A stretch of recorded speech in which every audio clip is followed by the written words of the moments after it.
Well, good morning, everyone, and welcome to the 24th Annual Greater Akron Speaks Out for Values Breakfast. Glad to have you all here this morning.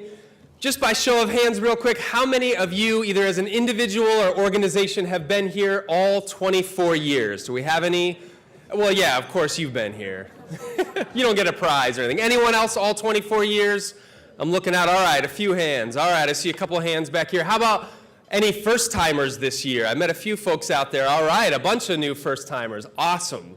Well, to you, 24 years, first year, and everyone in between, we're grateful that you're here this morning. We have an excellent morning planned, and we're just excited to be together. I'm going to invite our board chair, George DeBoard, up to share a few words, and we'll get started. Thank you.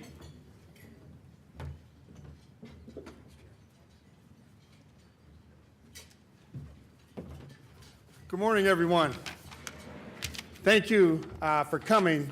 I'm not going to steal Father Norm's normal line about 700 of our greatest friends. He'll probably make something to that, make a comment to that effect later. But thank you so much for coming out this morning. It's always a pleasure to be here, see so many people from the community and the greater communities around us coming out to support this breakfast. On behalf of the entire board of directors and our staff, our very hardworking staff, we'd like to welcome you, as Jeremy did, for coming this morning and to the breakfast, to our 24th annual breakfast on Speaking Out for Values. It is good to be here with all of you, as always. I want to take just a moment, if I can, to thank each and every one of my colleagues on the board for the dedication, the hard work, the drive that it takes to keep this going behind the scenes. When you've got a small staff, a dedicated staff like we have, our board members do an amazing amount of work behind the scenes and are very dedicated to this cause, which is so important to our community, to all of us, as we work with other organizations throughout the area. But if I could, for just a moment, if the board members are in the room, if you'd stand up for just a second so we can thank you for all that dedication and hard work.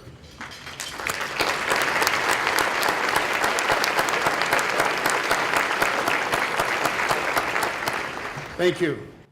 Many very important things have happened here at Heart to Heart over the last year since we met 1 year ago. As you know, all organizations going through change, you wonder, how are things going to be? What's going to be the same? What's going to be new? And when you've got a leader like Father Norm, this can be intensified. Somebody who's so well known in the community and so highly respected. It's a very big challenge when you're going into that new era. And we've been very blessed. Father Norm, along with everybody else, he left us in very good shape. I know you folks from St. V in the audience there are very pleased about the transition, as we are for you. But Father Norm left us in very good shape, and we're grateful for that. Part of that reason is because his founding partner, Larry, our new Director of Community Impact, Larry, we appreciate that because Larry's still here and he's more involved than he's ever been. He had to step up a little bit there when Father stepped away, and he's done that, and we're grateful for that, Larry, so thank you very much. Last year I stood here and told you that we had asked Jeremy Lyle to take over responsibility of leading the agency as Director of Operations. And I have to tell you, as many of you already know, Jeremy's done just an incredible job. I tell you what, there was a lot of hard work, a lot of dedication, and as I said, to step in behind or after a person like Father Norm is a daunting task, to say the least. But Jeremy has done just an amazing job. And today I'm here to tell you, and I'm very pleased to tell you that one of the most important things that Heart to Heart has done over the last year is we asked Jeremy to be our new executive director, and he accepted. So I just want to congratulate Jeremy on that.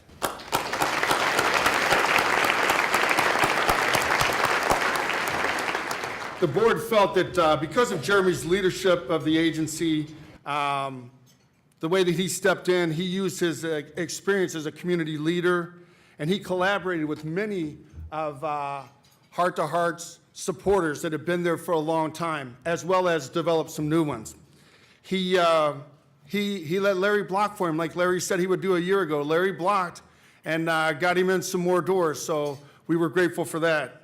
And then also, Jeremy collaborated with our facilitators, which were put together, and developed some new programming. So as we went into last year, like all organizations, we thought, what are we going to do? Well, there was obviously discussions by the board. Are we going to be able to maintain where we're at? What are we going to do? Well, Jeremy and Sarah and the facilitators, they not only maintained it, but they've grown the programming that we're providing to the community. So we're very grateful to all of you out there who have started new programming or added programming to what you're already doing. So we're grateful for that, and thank you. But also, we're grateful that Jeremy was able to to rally the troops and coordinate a lot of that, so thank you. He and Sarah are working very diligently to make sure that Heart to Heart remains a viable resource in the community to work with other agencies in the area to help promote what is so needed for all of us as employers and as individuals and as organizations in the community. But not only that, but to make sure that we are extremely impactful. The organization is very impactful going forward. So he's laying that groundwork and doing those things along with the board and other folks, so thank you.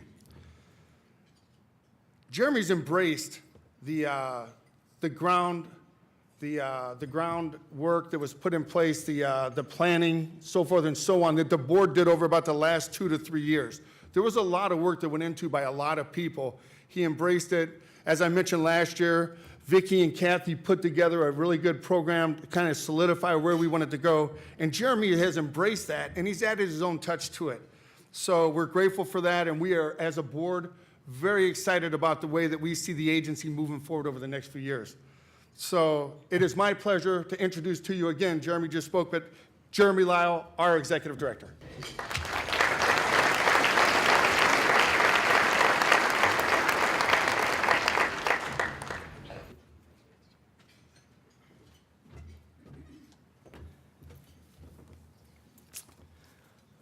Thank you, George, and thank you for your dedication and commitment over the last couple years. George has put in many hours and gone way above and beyond the call of duty as board chair, as he mentioned also, so has our board, to really ensure that we have a bright future ahead of us.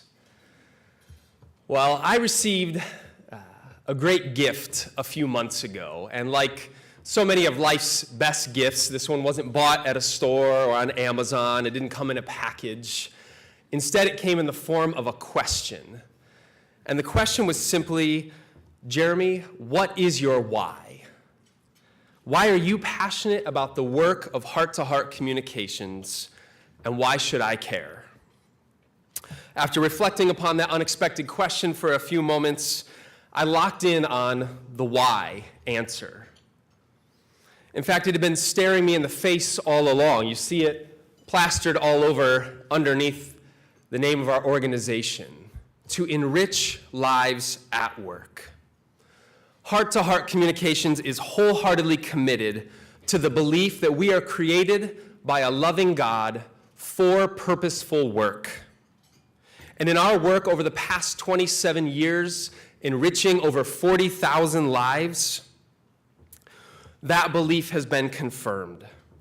Purposeful work has incredible power to transform lives, yours and the lives of others. Transform individuals who are spiritually centered, purpose-motivated, and community-oriented. In other words, they lead from the inside out. So I'd like to take a moment and thank each and every one of you who are here this morning, who are those inside-out leaders, who make our community what it is. I also want to thank a few special guests this morning, and George has done a great job of thanking so many of them, so I'll just add a few comments to that. First of all, we want to thank our in-kind sponsors, Akron Beacon Journal and Jumpstart Video Productions. Also our silver sponsors, Akron Children's Hospital, ComDoc, J.W. Teodosio, Margaret Clark Morgan Foundation, PAS Foundation, Summit County Juvenile Court, and the University of Akron. Also, our copper sponsors, Brennan, Manna, and Diamond. Cleveland Clinic, Akron General.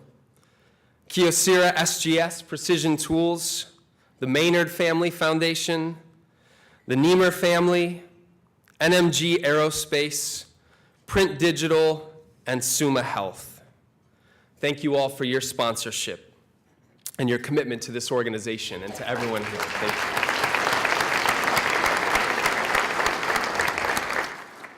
Also, as George mentioned, just so grateful for our board and the team that has come together to ensure a bright future for heart-to-heart communications. And George put it so well, so I won't add too many more words other than to say thank you all so much for your commitment. Also to our trainers, facilitators. Last year we stood up here and introduced them to you for the first time, and I'm happy to say that they have been active in the community, leading new programs and continuing the great work of Heart to Heart. I also want to thank our breakfast committee, who, with our office manager Sarah on maternity leave this year, really stepped up and just ensured that we had a great morning here today. I especially want to thank Kat Pestian, who has worked, she's over here, working still today, our breakfast committee chair, who went above and beyond, again, the call of duty to just make sure that everything was in place for today. So thank you, Kat. Also, our temporary office manager, Marty Lockney, who's probably still out there making sure everyone's taken care of. Oh, I see her in the back there. Hi, Marty. This will be Marty's last week with us. Unfortunately, Sarah will be coming back, but unfortunately, there's the humor I was looking for. Unfortunately, Marty has just been an incredible addition to the team, and we are sad to see her go. She's just been a true godsend and stepped right in, so thank you, Marty, for your hard work. As I mentioned, Sarah will be returning this week. We're excited to have her back, and moving forward, as you all know, Sarah keeps us running day to day and make sure that I don't forget everything as I rush out the door to go do something else. So also want to give thanks to Father Norm and Larry, and just as George mentioned, for that solid foundation that you guys have laid, for holding my hand and coaching and mentoring me over this past year, and for just the incredible opportunity has been to learn under you and to follow in your footsteps. I know the shoes are too big to fill, but do our part, and with all of us coming together, we'll continue this legacy and this mission. And last but not least, I want to thank my amazing wife, Christy, who's also buzzing around here taking photos today, and just for her support and encouragement over the years to keep us focused on our passion and our sense of calling in life. A few other special guests who are here with us. Mayor Horrigan, thank you for being here, and you'll hear from him in just a moment. I know she was slated to be here, but I don't know if she made it. Summit County Executive Eileen Shapiro. If you are here, welcome. We also have a number of judges and public officials who are here today, just in support of Judge Teodosio, and we want to thank you for your service and for working with purpose and diligence in our community. So thank you all for being here, and thank you once again, everyone.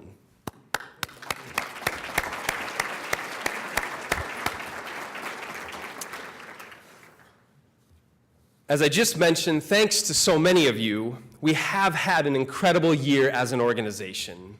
In the past fiscal year, we have enriched over 2,000 lives through our various programs and services. We're on track to beat our fiscal goals, including underwriting over $12,000 of our work to make our training available to deserving organizations. We've also trained over 300 high school and college students, deepening our community's pipeline of future inside-out leaders.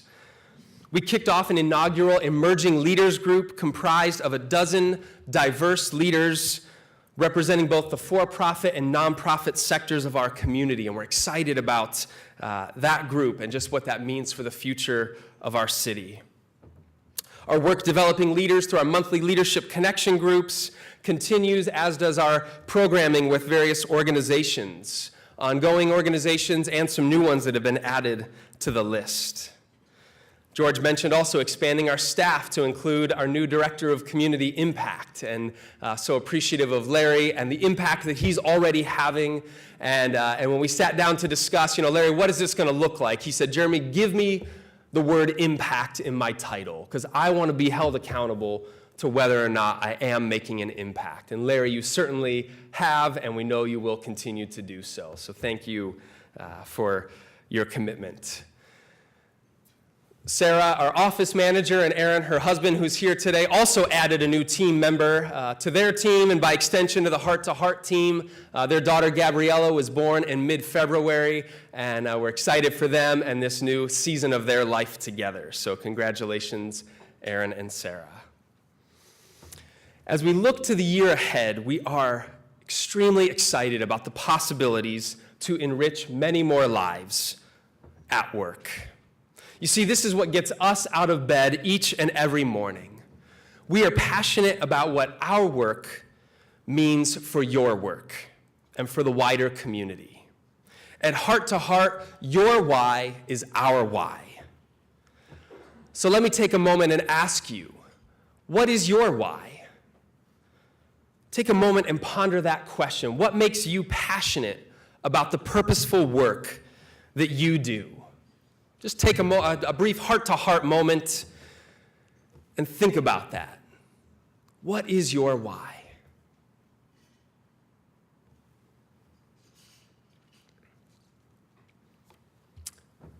I know why we are here this morning.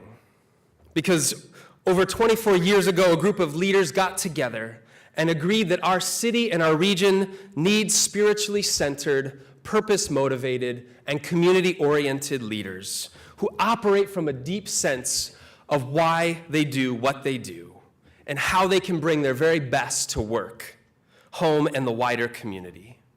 They agreed on the need to bring people together at least once a year to remind them of what is most essential, their foundational beliefs and spiritual values that drive their personal sense of purpose and mission.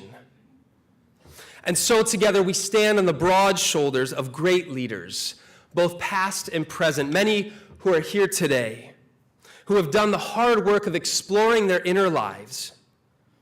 They know what research continues to prove, that the most essential skills are the ones that come from deep within our own hearts and touch the hearts of those around us. It's what we describe at Heart to Heart as inner life development for outer work effectiveness and wider community impact. I think of a father who was part of a Getting Ahead program that I had the privilege of facilitating a few months ago. He's trying to break the cycle of generational poverty in his family. He knew his why. I'm here for my son, who was sitting right next to him, to help him break this cycle in his life and for future generations in my family. He stated with clarity and conviction. I also think of some of our anchor organizations who are up front here today, who have brought Heart to Heart in year after year to continue to develop leaders within their organizations. Organizations like Akron Children's Hospital and ComDoc, Buckingham, Doolittle, and Burroughs. They couldn't be further apart in the scope of the work that they do, healthcare and copies and print business and the legal field. But they're incredibly similar in their why they do what they do.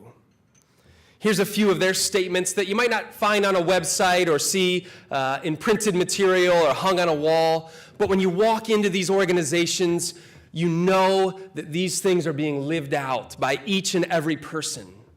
They know their why. Treat everyone as they want to be treated, as though they are family. We're not in the copier business, we're in the people business. We want to help people, and business law is the means by which we do that. They know their why, and we all benefit because of it. So we want to help you clarify your why, organizationally and personally, to align around your purpose. We know with certainty that purposeful work enriches lives, and creates thriving individuals and thriving communities.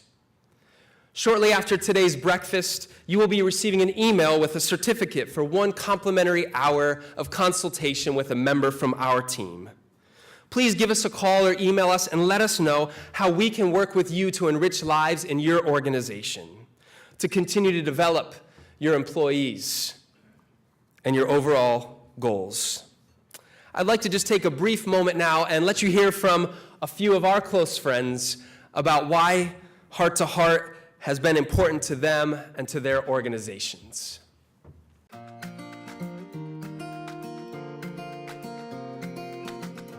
What do I need to do to improve? How can I get this group to behave differently, to think differently? Heart to Heart does that in a safe environment, in a non-judgmental way. Everyone knows day to day that there are just things that happen that just test you at your core. And some of the skills that the courses that are offered through Heart to Heart really challenge you to rethink and reframe how you view those circumstances as they arrive. For me personally, the self-development has been tremendous in my growth as an individual and being better able to understand myself. And as I understand myself, I think I'm better able to understand others. It makes you look inside and take a look at yourself, and not only who you are, maybe what your strengths are and what your weaknesses are, but also what you can do to help the rest of the community. On a business basis, I think that we find that it helps build a teamwork or a camaraderie by figuring out what we have in common. I think when you get busy, it's really, really easy to neglect your spiritual side, which is really the most important part of us that keeps us going. And so I would really recommend it to people because it is uplifting, it is part of our general overall health, and it really helps us to provide a link between what we do every day and the faith and values that we hold. When I say what you can expect, surprises, but really wonderful surprises that can change your life.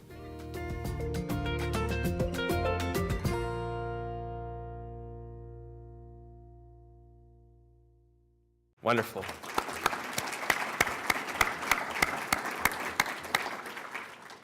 So as I wrap up, I just want to encourage you to take a look on your table. You'll see a couple of brochures that describe some of our signature programs and services that we offer, and encourage someone from your organization to take a look at those and maybe take them back to your place of work. And if you're an individual, think about what kind of group might you participate in and join in some of our ongoing monthly groups. I'd also encourage you to take a moment and fill out the green card that's on your table that just allows you to give us some information about yourself so that we can reach out to you and get to know you a little bit better and your needs and the why of your organization. We also encourage you to check us out on Facebook and Twitter and LinkedIn just to keep up with all the latest that's going on. I think we have about 490 followers on Facebook. We'd love to get over 500 and just keep connected with all of you and keep moving forward. So thank you all once again so much for what you represent here this morning, the inside-out leaders that we know this community needs to remain strong and vibrant for a thriving future. I'd now like to invite Terry Heckman up to give this morning's invocation. Thank you all.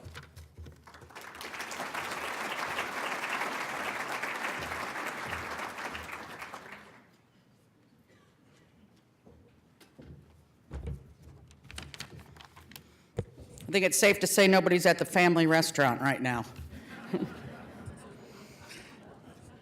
Let's take a moment. Forget about Monday morning, needing to go to work soon, and everything that'll be on our plates. Let's get in a good place as we get ready to listen to the message today. Please bow your heads. Today, as we gather, we call upon the Spirit of God to be with us, to join with us, sit with us, share with us. We give thanks for being able to come together, sharing food to nourish our bodies and ideas to nourish our minds and hearts. We give thanks for all that make this morning possible, for the many teachers who lit sparks in our minds as we grew to question the world and our futures. For our employment experiences, both past and present, that have molded and influenced our adult choices and decisions.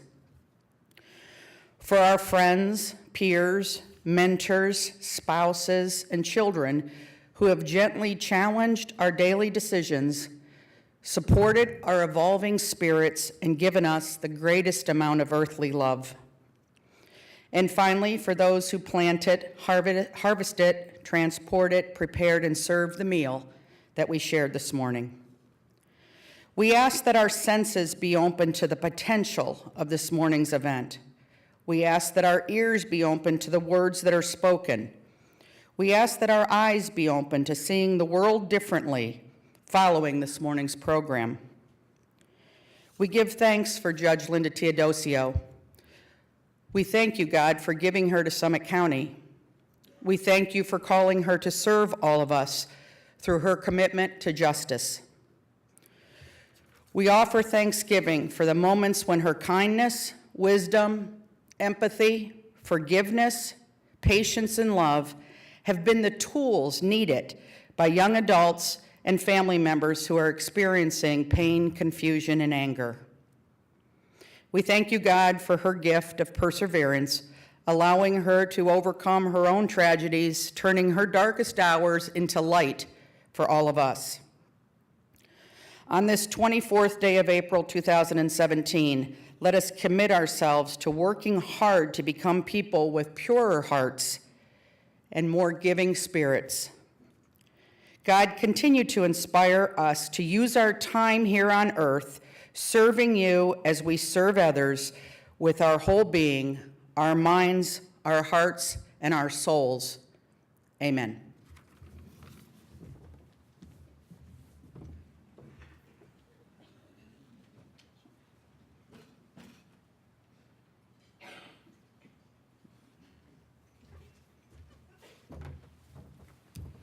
Hi, I'm Mayor Dan Horgan. First of all, before I start, Father, I didn't make it to Mass yesterday, but since I admitted it so we can consider this confession, I would appreciate it. Good morning, and thank you for inviting me to join you today. I'm particularly honored to participate in this program with Judge Teodosio, who is not only a phenomenal judge, but a compassionate and thoughtful human being who I'm proud to call a friend. Thank you. When I heard that this morning's topic was Greater Akron Speaks Out for Values, I was inspired to share a little bit about how my personal values have impacted me my first year as mayor. As leaders, our values set the tone. Not only are we charged with setting an example that our employees or members will follow, our values also impact our everyday decision-making, from the small everyday choices to the generational decisions that we have far-reaching consequences every day. With that in mind, I've been committed since the very beginning of my public service career to bring a few core values to everything that I do. First and foremost is the concept of servant leadership. To me, servant leadership means always putting the community first and checking the ego at the door. When we focus on achieving the most good for the most people, we don't worry about who gets the credit. Great things really do happen. It also means treating other people the way you want to be treated, regardless of status or background. And I ask my staff and everybody the same thing every day in every interaction that we have with all of our customers. The second value is collaboration. And I've tried as a leader and as an employer and a decision maker to bring as many different voices to the table as we can. We make better decisions when we consider the diverse experience and wisdom of our entire community. I've worked to foster a culture of inclusivity and collaboration, both internally with my cabinet and staff and externally with our residents, businesses, and community groups. We must continue to tap into the great wealth of resources we have as a community and work together to advance our shared goals. The third value is openness. And this means openness to new ideas, new people, new businesses, organizations, and new ways of doing things. It also represents a commitment to transparency and being upfront with all the decisions that we make and why we make them. Being open helps people feel engaged and helps spark creative thinking to problem solving. I've been working diligently to come up with new ways to open up our City Hall to all residents and create an environment that is welcoming and accessible to all. These are the three pillars of my personal values as mayor. It's my hope that with a focus on servant leadership, collaboration, and openness, we will continue to move our great city forward in a way that benefits all of us, engages all of us, and inspires all of us. I look forward to seeing what we'll accomplish together as a community. Thank you.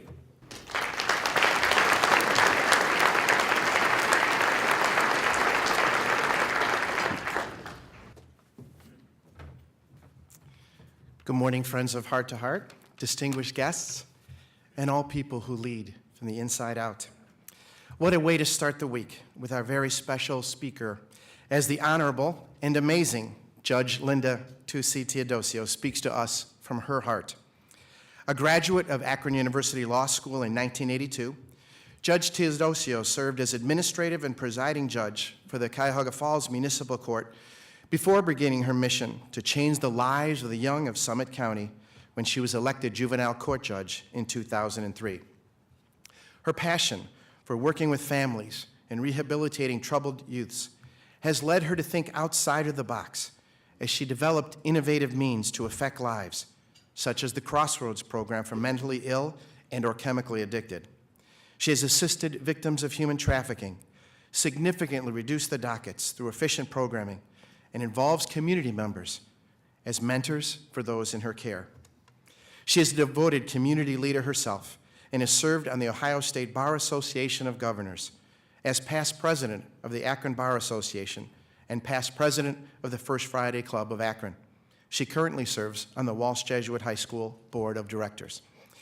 Judge Teodosio's legal leadership has been recognized in many ways, including the Thomas Moyer Award for Judicial Excellence from the Ohio State Bar Association and the Distinguished Services Awards from both the Ohio Juvenile Court Judges and Magistrates Association, as well as being named the Outstanding Alumna of the University of Akron's School of Law. She is a long-distance runner, the proud owner of a Robin Egg Blue Thunderbird, and a woman for others who oversees the distribution of gently worn prom dresses for students who cannot afford them. I had the honor of attending the Red Mass in St. Bernard's when Her Honor received the St. Thomas More Award, and it was a blessing to hear her speak of the impact her own parents had and her family has had on making her the Catholic leader that she is. Judge Teodosio is married to 9th District Court of Appeals Judge Thomas Teodosio. Their son Christopher is a practicing attorney with Browse McDowell, but most importantly, he and his wife Catherine are the parents of the judge's young granddaughter, Charlotte. The Teodosios are a resurrection couple who celebrate the legacy of their beloved Andrea Rose, who died tragically at the age of 22. Let us give a heartfelt welcome to the Honorable Linda Tucci Teodosio, our speaker this morning.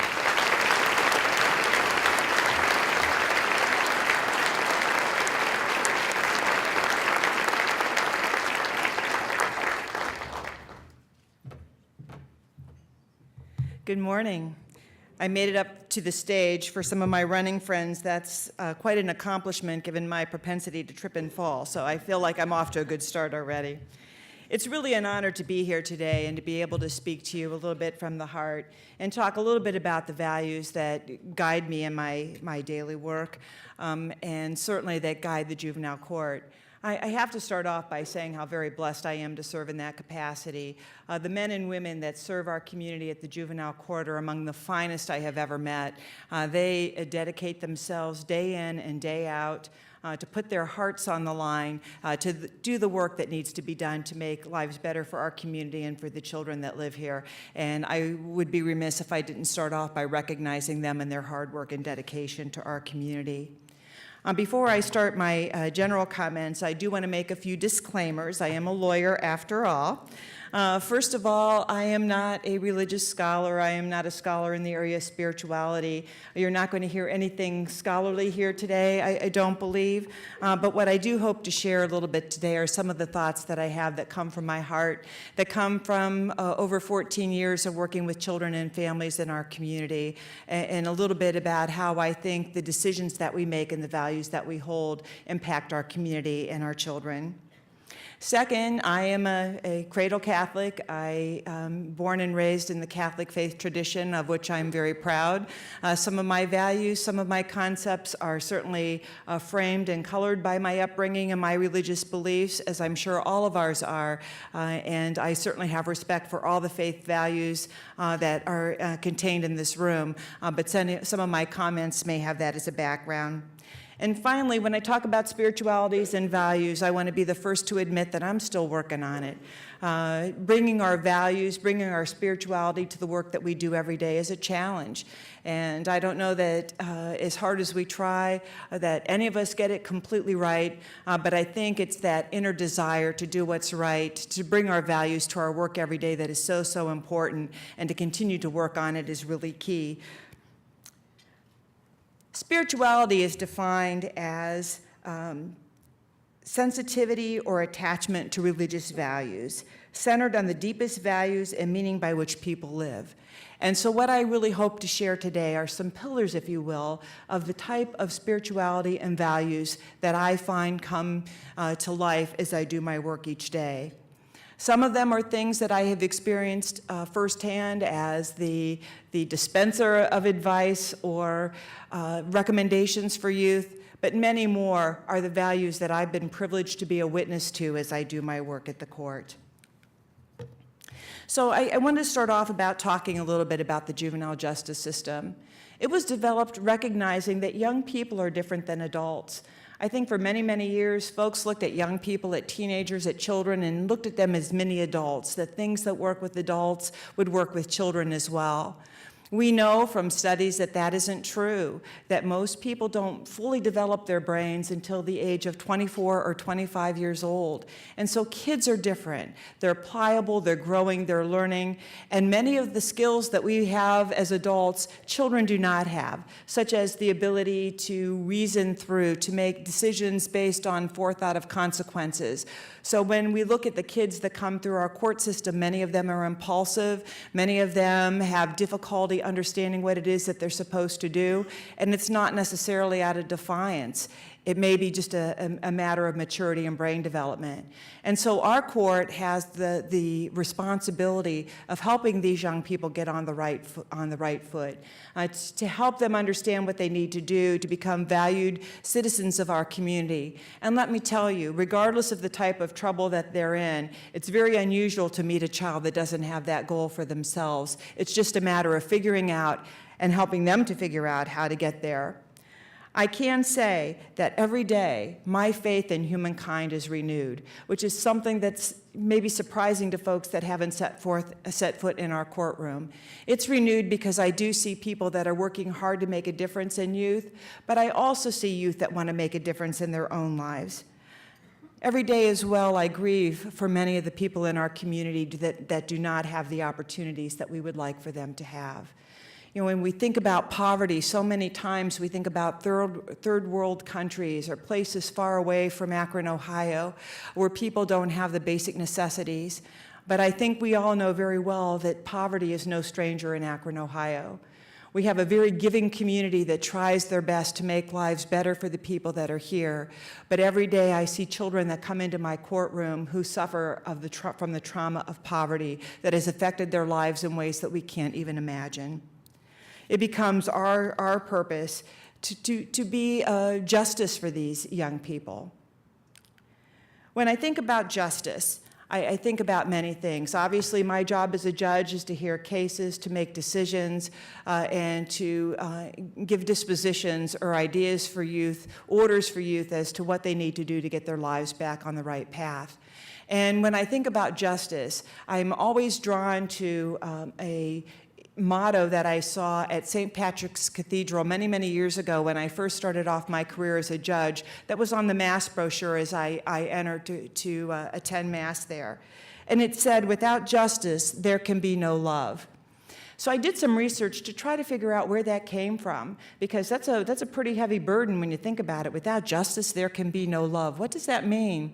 And I discovered that that was something that was included in a speech that was given by now Saint, then Pope John Paul II on November the 8th, 1978. And in saying that, he said, "Love surpasses justice, but at the same time finds its verification in justice. Even a father and a mother loving their own child must be just in that regard. If justice is uncertain, love too runs a risk. To be just means to give each one what is due to him. It is a virtue. It is the capacity of the human spirit, of the human will, and also of the heart.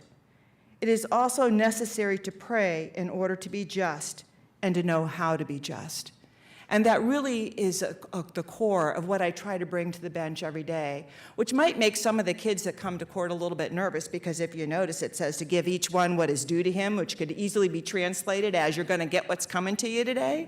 But, you know, when you think about the kids that we see, it does become our responsibility to give what's due to them, and that's what justice is. It's social justice.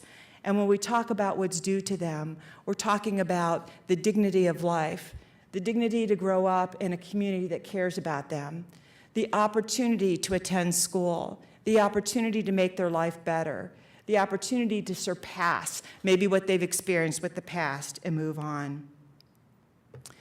Well, Pope John Paul II said that without justice, there can be no love. I believe the opposite to be true as well, and that is without love, there can be no justice. I think it's so important that we bring the love of these children to our work every day to make sure that their lives can be better. Saint Mother Teresa once said, "Spread love everywhere you go. Let no one ever come to you without leaving happier." And I think that that's really what we strive to do at the court. Our court motto is turning lives around one child at a time, recognizing that each child is different. Their needs are different. For those of you who have siblings or children of your own, you might think about growing up in the same household, having the same parents, the same opportunities.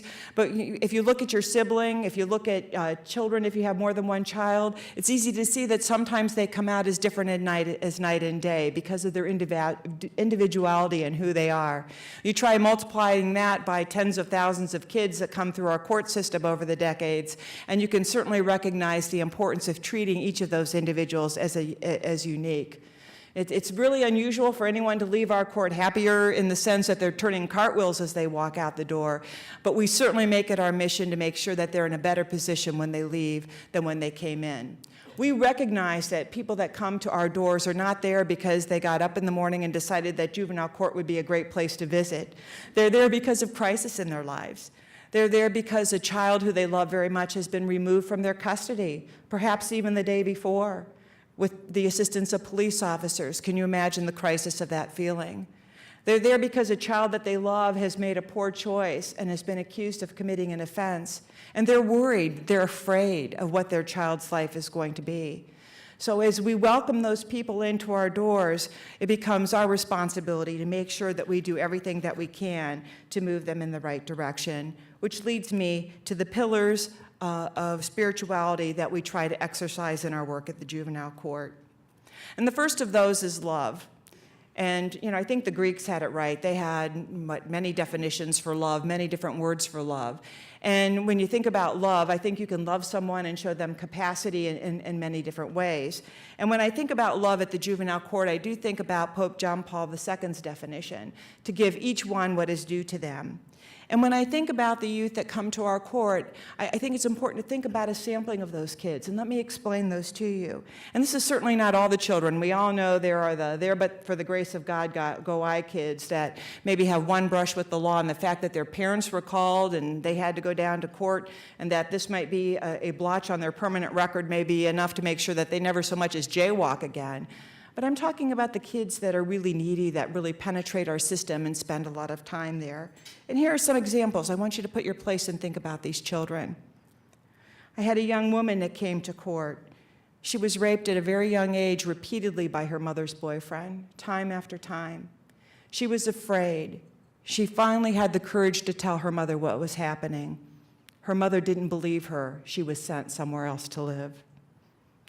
There's a young boy who tried to get between his father, who was enraged, and his mother, who was 8 months pregnant. The father threw the young boy aside. He was severely injured, and he had to witness his mother being beaten to the point where she lost her child. We have a young woman who had no place to call home, that moved from institution to institution, when encouraged to do her best, would say to me, "What difference does it make? I will never have a home." A young boy at the age of 6 who witnessed his father being shot in his front yard. A young man who was left with family friends in the Akron area when his mother had to go to Detroit for work, who immediately upon her leaving for Detroit was put out of the home and left to fend for himself on the streets. When you think about what is due to these kids, what is due to them, it is the commitment from our community to make sure that they have the tools to make their lives better, and that is what we try to do. Let me give an example of how I've witnessed love in this regard. I mentioned the young man who saw his father being murdered. He grew up to be a troubled young man, as you might well guess, and he ended up coming into our court being accused of a very serious crime. There was the love of a school teacher that worked in the detention center that spent time with him and helped him use his gifts of words, to be able to come up with a poem that described the grief and what he had experienced seeing his father killed. She worked with him, so even while he was detained, he was able to gain his high school education. She put him on the path to having a constructive life, a productive life. She showed him love, and she gave him what was due to him.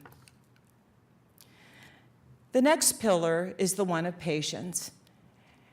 Patience is something that we have to have in the juvenile court. And again, those of you that have children understand the importance of patience. We know when we work with our own kids, telling them to do something because we're telling them to do it, it doesn't work. The fact that I sign an order doesn't make kids do what I tell them to do. They want to know why, they want to have a reason. And I think patience becomes very important because change is a slow thing. And because we're telling someone to change doesn't necessarily mean that it's going to happen. The fact that we can see a better life for them doesn't mean that they can envision it themselves.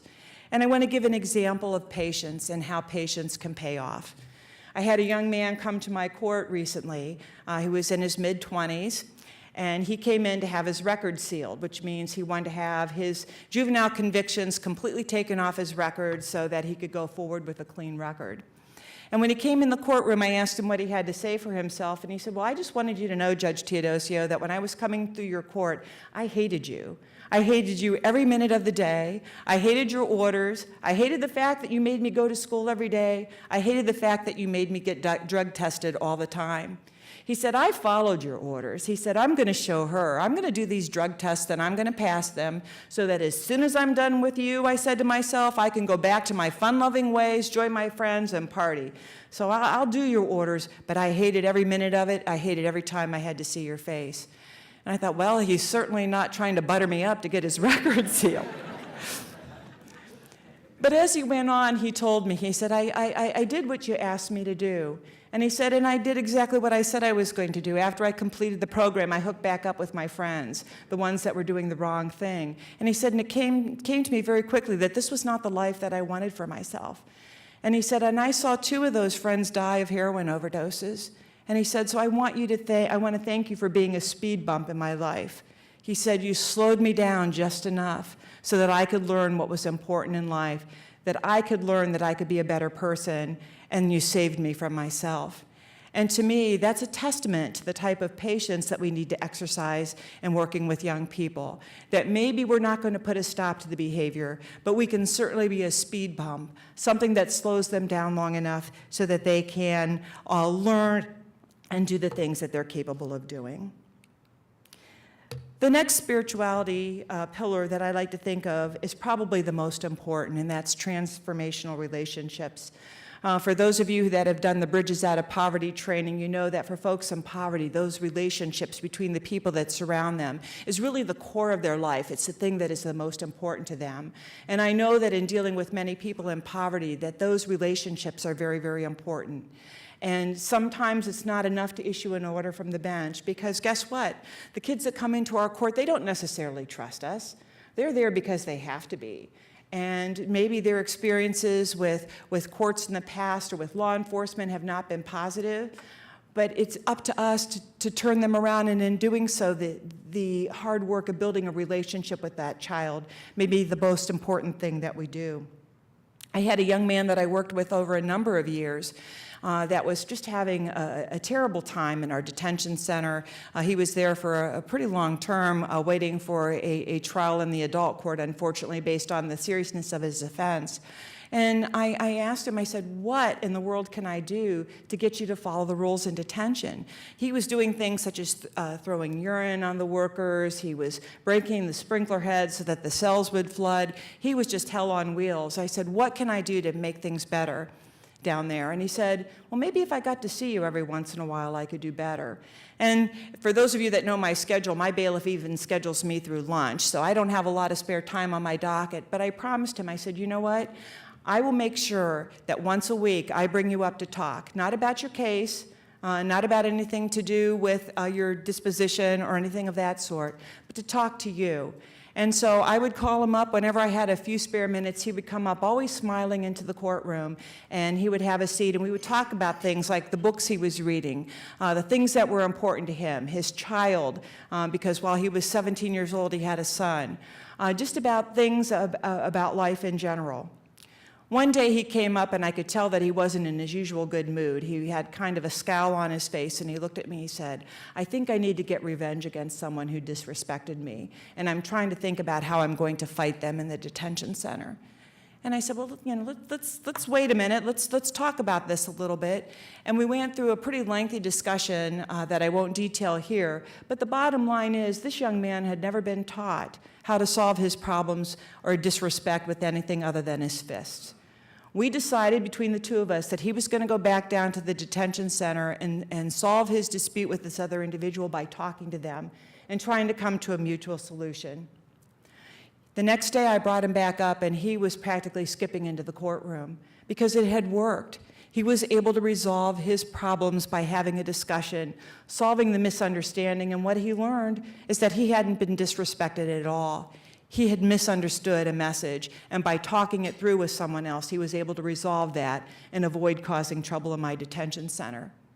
The reason I put that with transformational relationships is because I can assure you, had I not spent the time culturing that relationship, spending the time to talk to that young, to get to know him and what made him tick, I don't know that he would have trusted me to think outside the box and do something that was so foreign to him, such as talking a problem through as opposed to fighting a problem through. So as we have the opportunity to interact with other people, you know, I think it's important to get below the surface, to get to know what makes a person tick, to get to know what they've had go on in their lives, because then we can be there for that person and have an opportunity to make a change in their life. The fourth pillar that I always think about is the pillar of forgiveness. And I think the forgiveness is such a beautiful thing. Can you imagine sitting in the courtroom and witnessing parents of a slain child forgiving the person who had fired the gun that killed their son? I was able to witness that, and it was such an admirable thing. But the beauty about forgiveness as a pillar of spirituality, as a pillar of our values is so important because it not only gives to the forgiven, it gives to the forgiver as well.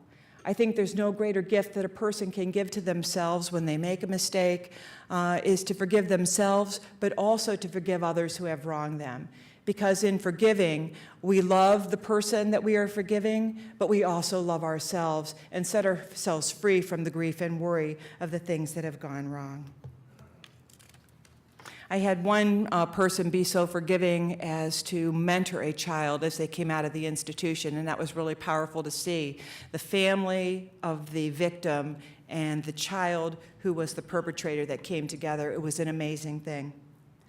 Pillar 5 is kindness. And I'm going to stray a little bit from the court and talk about the most kind person that I've ever known, and that's my daughter, Andrea. And I'm going to illustrate that by two quick stories. The first involves a trip that Andrea and I made to Chicago. When she was in 16, we were doing some college visits. In our college visits to Chicago, as a mother and daughter are likely to do, we managed to sneak in just a little bit of shopping. We didn't have Tom or Chris there to tell us it was time to come in from the stores, and so we had quite a load going back to our hotel. And we decided to pick up a pizza on the way back for our meal. As we were walking down the street, we saw a man sitting along the side of the street. He was clearly homeless. He was dirty. For those of you that grew up in my generation, if you remember Jethro Tull's song Aqualung, that's all I could think of when I looked at him, was this dirty man at the side of the street. And Andrea looked at me and she said, "Mom, can I give that man our pizza? He needs it a lot more than I do." And I said, "Well, of course." But it was the way she gave, the kindness in the way she gave that impressed me more than the idea to give. She went over and she put her hand on his shoulder and she said, "Sir," she said, "my mom and I have all these packages. I can't carry this pizza for another step. Would you mind taking it off our hands? You might enjoy it tonight."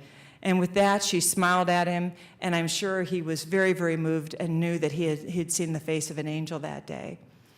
Fast forward a couple of years, Andrea was going with some friends to Pittsburgh to see Tom Petty, who she absolutely loved, Tom Petty and the Heartbreakers. And a friend of hers had gotten her a backstage pass. So she was excited she was going to get to meet Tom Petty, not just see him. And as she was getting ready to go, she's pulling cookies out of the oven and putting them into a Tupperware container. And I looked at her and said, "Andrea, what are you doing?" She goes, "Well, Mom, if they're going to be singing and performing, they're going to be hungry." She said, "I made some chocolate chip cookies for the band." And I thought, okay, I'm going to guess that might be a first for Tom Petty, that somebody brought him chocolate chip cookies. And the reason I think these two stories are so united, are so parallel, is this.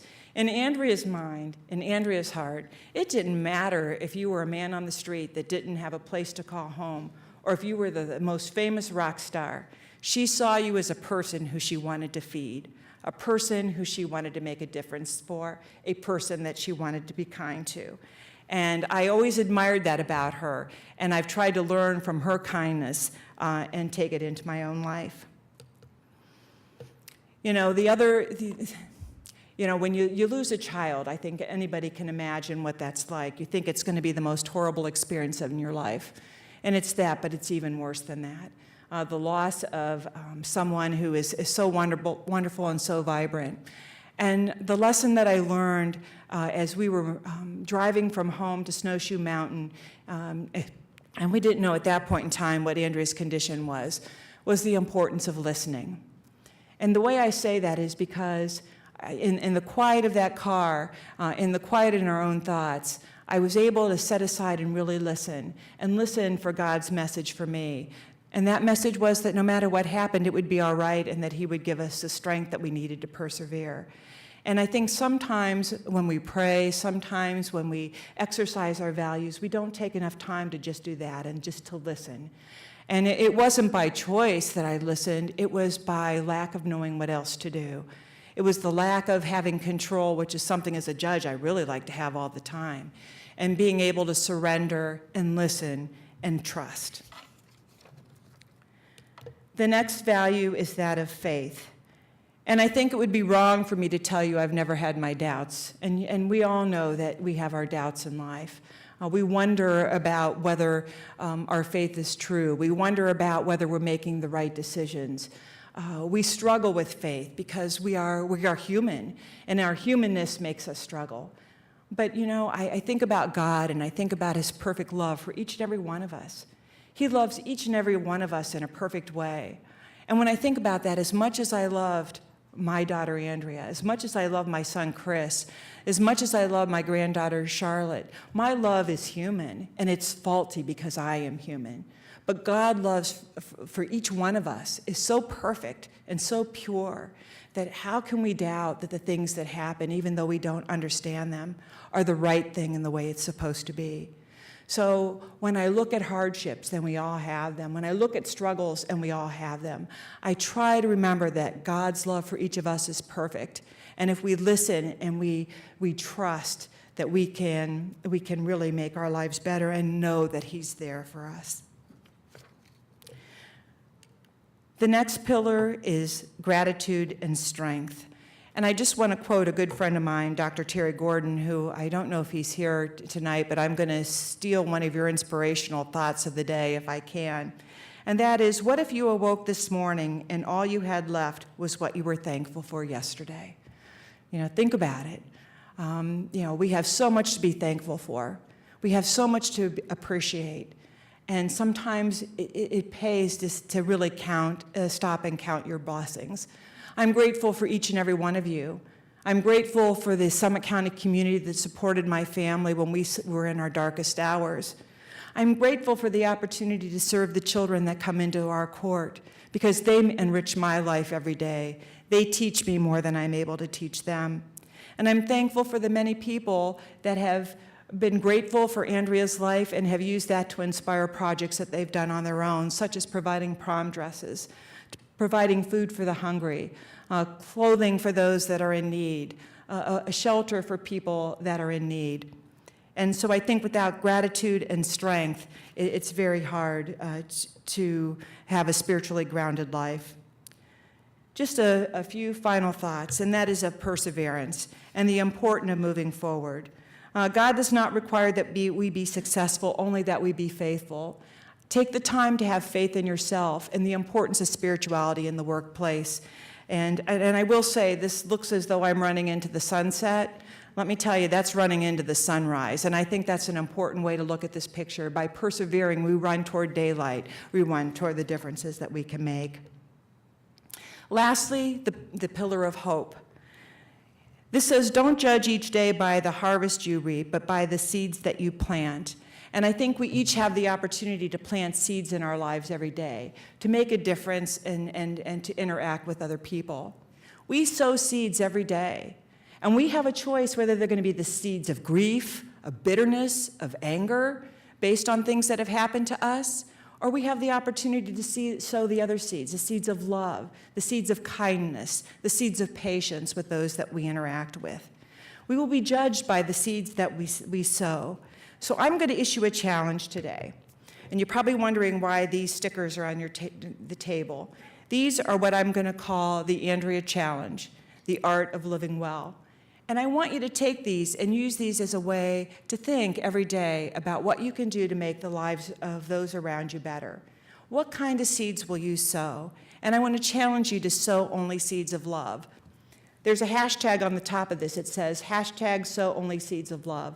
I want to invite you that when you see somebody doing an act of love, and love in the sense of giving others what they have due to them, I want you to take that opportunity to record that and hashtag it with this hashtag or with the hashtag Andrea Rose to show that you have developed the art of living in a way that is kind and carries forth the values that we each share. So please join me in doing that. I think we can really raise a community of seeing the things that we do to help each other and help others and to care for those that we are working with. So again, remember to sow only seeds of love. Remember the Andrea Challenge. Remember the virtues that you each hold in your hearts, and please feel free to share those with those in your workplace because we all need them. Thank you so much for your time and attention. I appreciate the opportunity so very, very much to present to you this morning, and I hope that something that I said touches your heart. Thank you.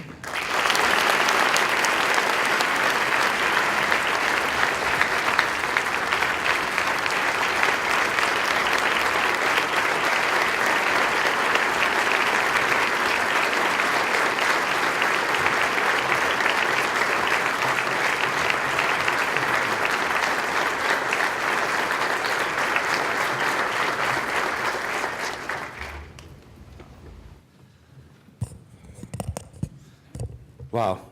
Judge, we are thankful for you.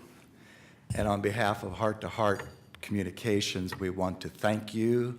And we want you to know that Heart to Heart Communications has made a donation to the Andrea Rose Teodosio Foundation and all the good work that it does and all those many pillars that you've mentioned that the foundation is all about. God bless you. Thank you, and it's good for me to know you.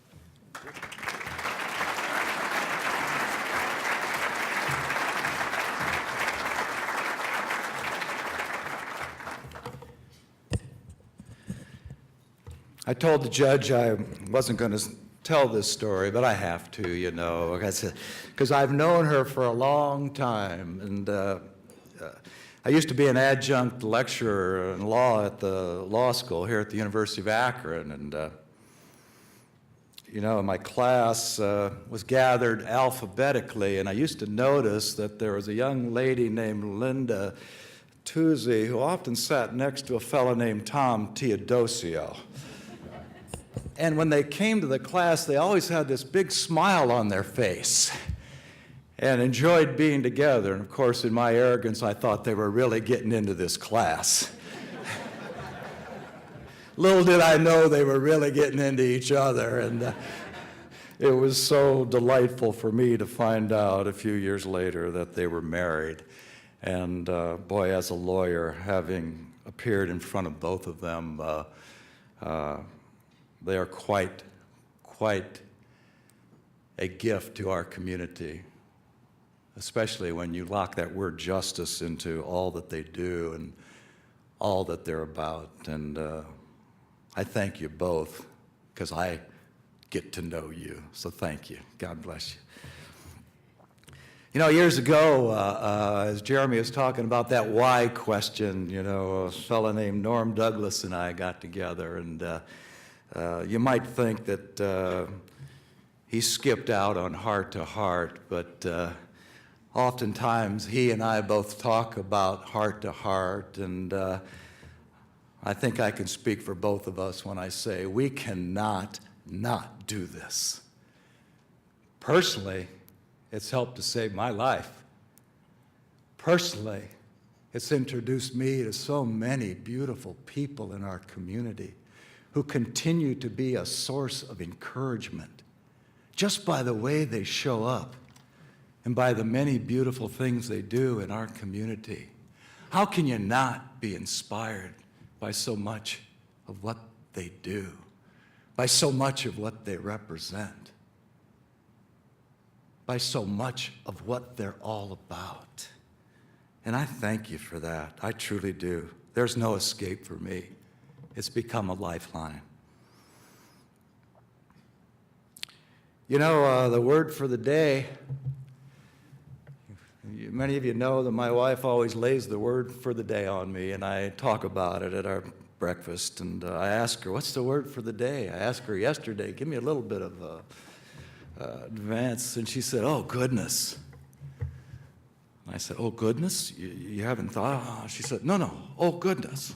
Oh, well, oh, or goodness, or oh, goodness. Yeah, because during the course of the day, so many of us, how many times we find ourselves saying, oh. And she said, the word for the day is goodness. And she did not know of a story I want to tell about juvenile court, if I may.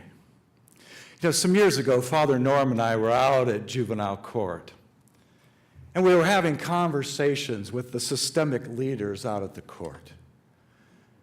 And Judge Teodosio had allowed for that conversation to take place. And it wasn't so much that we had anything to teach them. It was that they had so much to talk about. They had so much to teach us in the conversation. And I'll never forget, one of the detention supervisors, he was just aglow. He was just lit. He was just a real positive presence. And I needed to know. And I finally asked him, I said, how do you stay so upbeat? How do you stay so on top of your game? I mean, you deal with some of the worst situations a person could deal with. You've come to know a lot of what the judge was talking about, some of the darkness there. You see these young people, and your heart must break.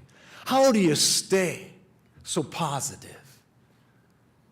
And I'll never forget, he looked at me and he said, Larry, I look for the pockets of goodness.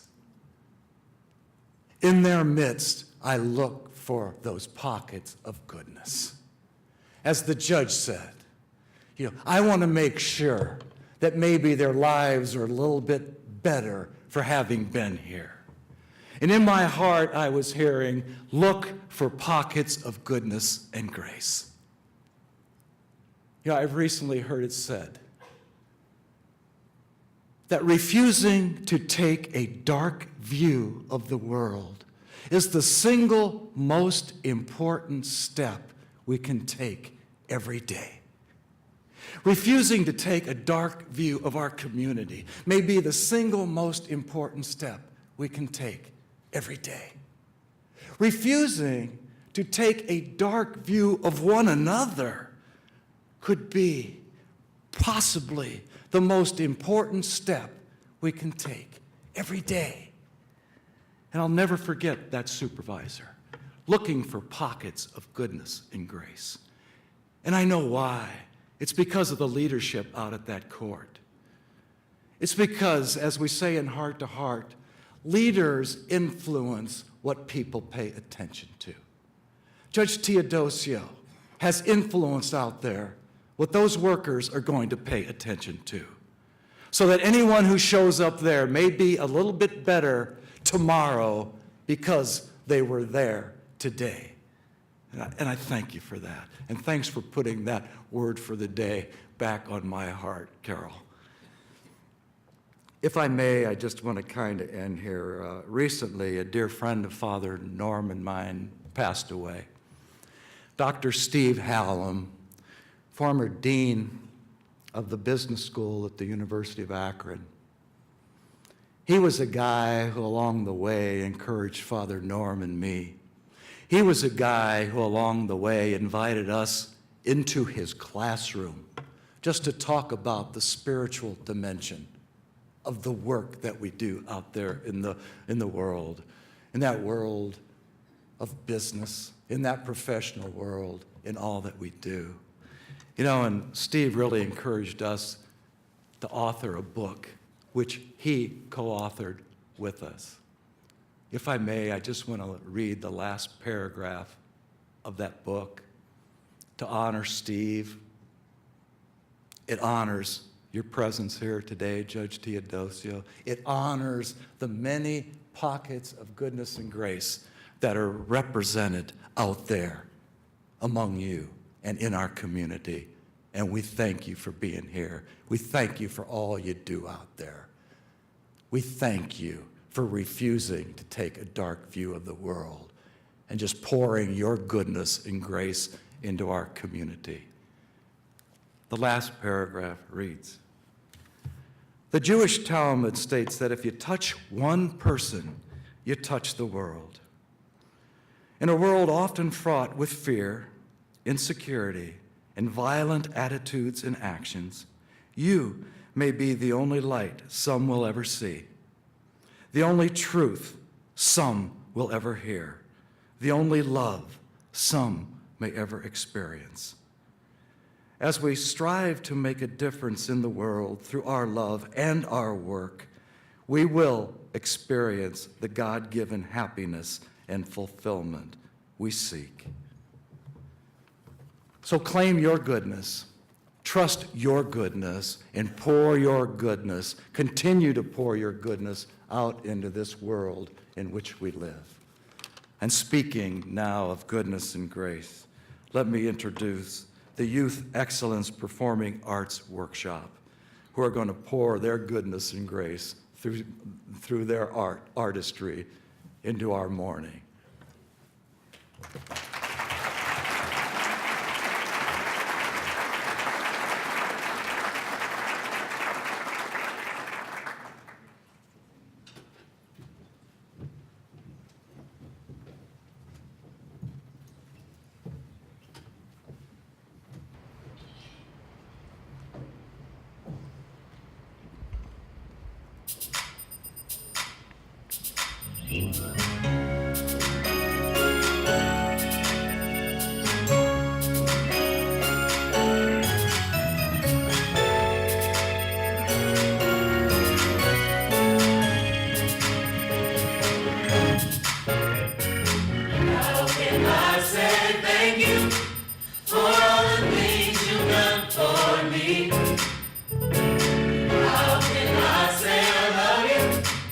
You've given me the victory.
I'm the closer today. Hey folks, Yeepaw, could you come to St. Vincent on the Feast of Pentecost? I mean it. I'll check back with you. We do have an awesome God. Let's close with prayer. Awesome God, you have given us this morning an awesome experience to recognize the movement of your Spirit within and among us. We thank you because we know your why you created us. You did it out of a desire to share your love and goodness, and for us to be encouraged by you with and through the Spirit to pass on that love and goodness in our daily lives. Bless us as we go forth now to whatever our work is, whatever productive activity today. Bless us in the relationships we will experience. Give us a deep desire and passion to be your missionary disciples, disciples of faith and hope and love. And thank you. What a great way to start the day, to start the week, to start the rest of our lives. Thanks for all who spoke, for all who came, for all who keep serving. And Lord God, let us never forget what we have experienced here. And every day, inspire us to pass it on.